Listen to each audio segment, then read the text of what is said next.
In this presentation, we are going to look at limited expectation. Now, this might arise when there's in insurance companies that there's a sort upper limit on what they're willing to pay out for a claim, like so they won't pay out uh, any greater than a certain value. In this particular instance, it's going to be 1,000.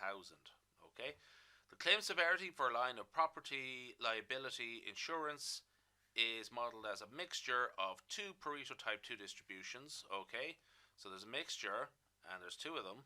Okay, with the first distribution having a shape parameter alpha equals 1 and a scale parameter lambda equals 2500, and the second distribution having alpha equal 2 and lambda equal to 1250. So in this case, we are assuming that both distributions have equal weight. Okay, determine the limited expected value of claim severity at a claim size of 1,000. So in this case, the insurance company will pay out no more than €1,000 in either case for one set of claims or the other. Okay, so there we go. Let's get started at that. Now, ordinarily, this is called the limited expectation. So we're just going to sort of split them up into two. I'm going to call it portfolio A and portfolio B, just to sort of let's just split them up into two.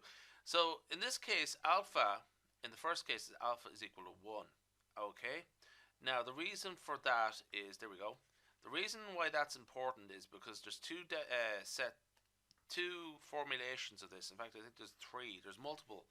Anyway, the limited expectation for a Pareto type 2 distribution when alpha is equal to 1, and that means that if x goes above a certain threshold, that x takes the value of that threshold. Okay, so in this case, this limited expectation where there's a threshold where anything above the threshold t is just given the value t.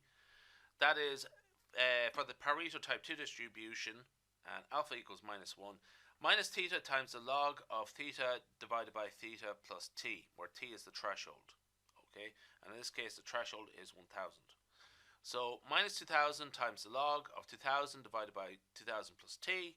Okay, in that case that's going to be 1,000. So the log of 5 over 7 is what you calculate, and that should be equal to minus 0.3364. So we multiply it by minus theta and we get 841.18. Okay, now we have to do the same thing again with the other portfolio, as I call it, just the second case. In that case, it'll be slightly different because alpha is not equal to 1 in the second case. Okay. Just actually what I'm going to do here is an alternative approach. I'm going to sort of try and break this down a little bit more. Okay. So I'm just giving you a formula here straight out of the box, and I'm not giving you any sort of explanation what it's about or any rationale what it's about. So what I'm going to do is actually pretend I don't have this formula and work from first principles. Okay. So first off, what I'm going to do is calculate the probability that for the first distribution where alpha is equal to 1 and lambda is equal to 2,500, what I'm going to do is use the cumulative distribution function to figure out how many claims in this instance from this portfolio the scenario will be less than 1,000. So we use the cumulative distribution function. 1 minus 1 plus x over lambda to the power minus alpha. So we have x here is 1,000. Okay, lambda is equal to 2,500 and alpha is equal to 1, so minus 1. Okay, we should end up with 1 minus 1 plus 0.4 to the power of minus 1.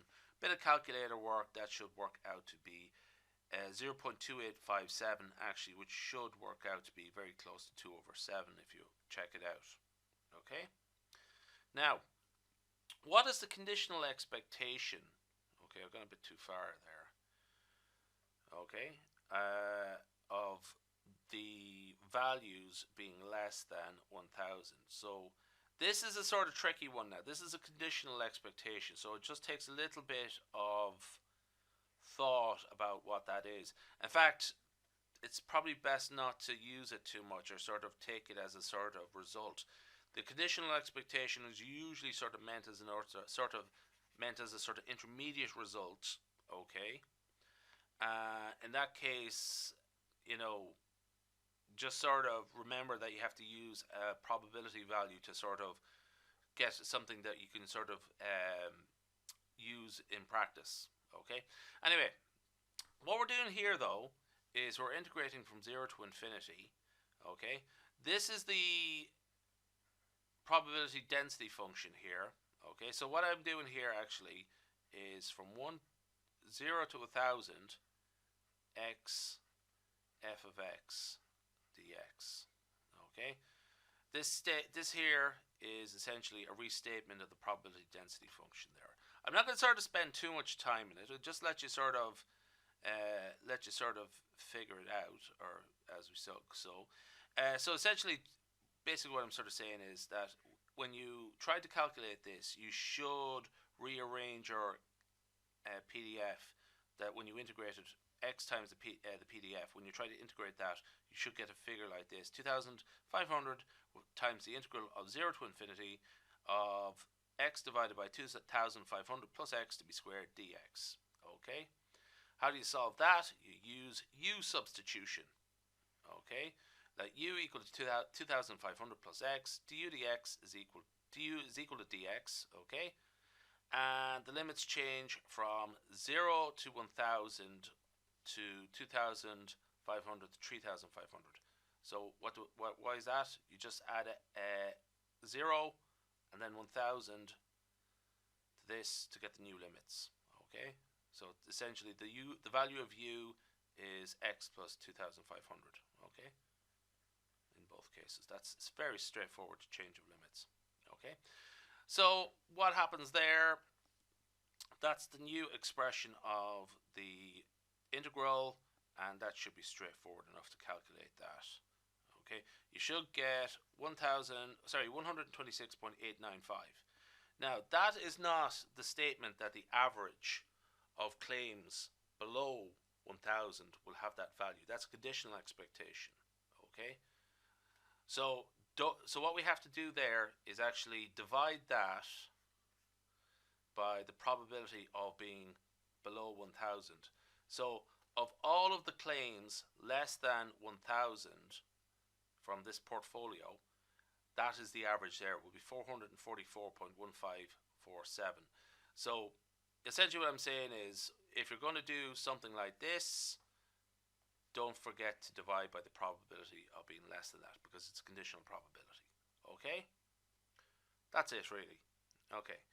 So just to sort of continue on, the probability of the conditional probability, the probability of claims below the threshold of 1,000 times the probability of that being below 1,000, okay, is 444 times 0.28. When we have all of the claims above 1,000 are set to 1,000, and the probability of that is 71.43%. We get this expression here, okay, and that is the probability, or that is the expected value that would come as a result. Now, okay, that was a bit long-winded, and I get that, but it just sort of helps break down the problem a bit, rather than, and just sort of like drawing attention to the difference between conditional expectations and expectations. So that was the formula, the main formula to use, but it was sort of interesting to go check out the other stuff as well. Okay. Now, portfolio B, in this case, alpha is not equal to 1. Okay, so we use this formula here instead. Theta divided by alpha minus 1 times 1 minus theta divided by t plus theta to the power of lambda minus 1. Actually, correctly they should be here in terms of lambdas. I was just sort of not being consistent with my notation. Anyway, do a bit of calculator work. Lambda divided by alpha minus 1, that works out to be 1,250. 1,250 divided by 1,000 plus 1,250, that should work out to be 5/9 essentially, or 0.5555. Okay, we subtract 1 from that, we get 0.4444. Oh yeah, and over here we have alpha minus 1, which is 2 minus 1, which is 1, so we don't really have to do much with that. So anyway, for the second portfolio, the limited expectation is 555.55, and essentially what we have to do there is get the average of those two. Okay, so in this case, the weights are equal. Okay, so it's actually literally just the average of this number and this number, and it works out to be 698.365, something like that. Okay, again, you can take in a bit of rounding error into consideration. Okay, that's it. We'll leave it there.